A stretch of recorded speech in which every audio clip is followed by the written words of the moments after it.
Kirk embodied the vision of free speech and expression on college campuses, encouraging students who disagreed to have a conversation and challenge him. He also epitomized the mission behind parental rights group Defending Education.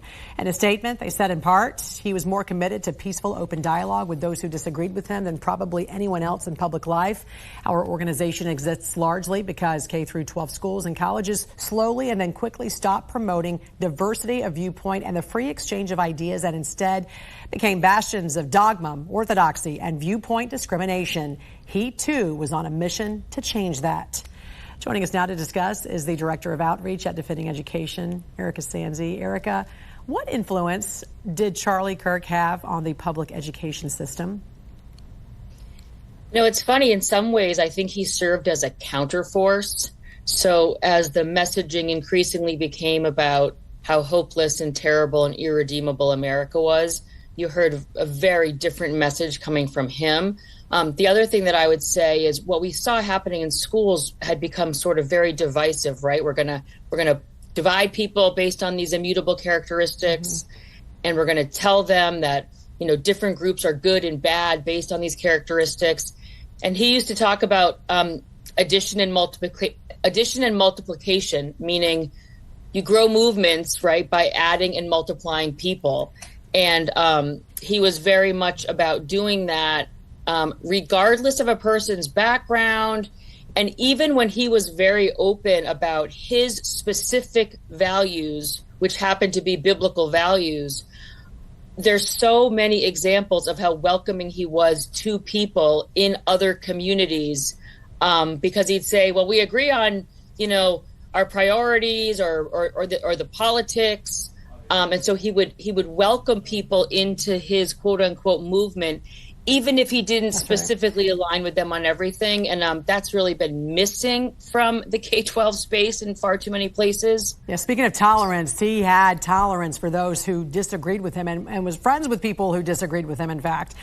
You have 3 teenage sons, so you know the incredible reach he had for millions of kids, especially Gen Zers, who knew him because of their feeds. How has this affected, you know, your sons seeing this? This is a huge deal, and I actually feel like a lot of us almost feel like we don't know how to console and comfort them during this, because for one, a lot of parents and grandparents aren't super, you know, sure of who Charlie Kirk was. They just didn't know him as well. But what they're realizing is that their kids and grandkids, you know, he was a constant presence in their feeds, whether or not they were interested in politics. And they all saw a live stream of him assassinated.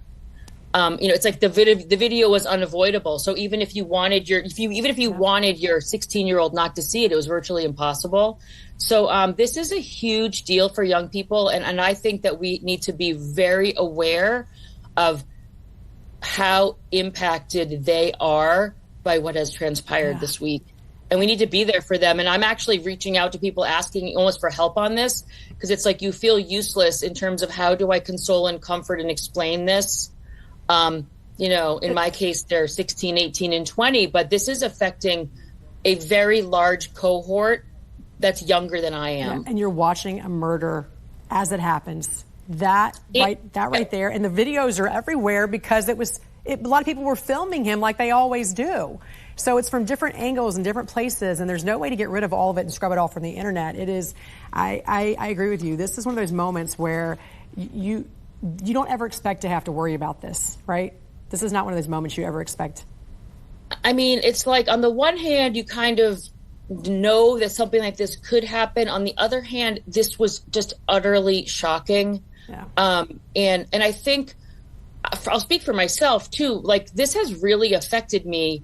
I wasn't a regular watcher. I knew him. I would watch him as a guest on shows sometimes, but yet I feel so gutted.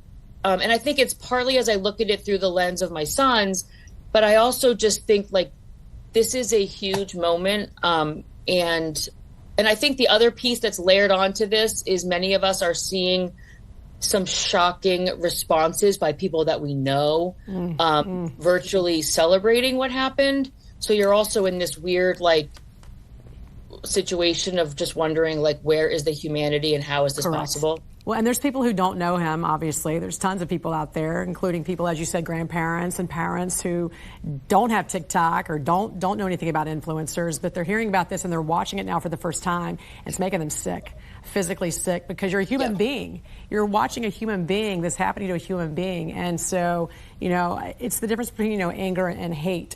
And it's that hate element that is really getting to a lot of people right now, irregardless of how you feel about him.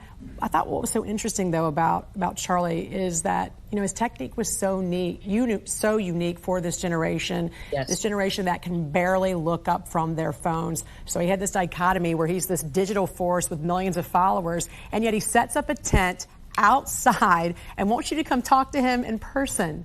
Why was this so important, do you think? Because his accessibility also, ironically, made him a target as well.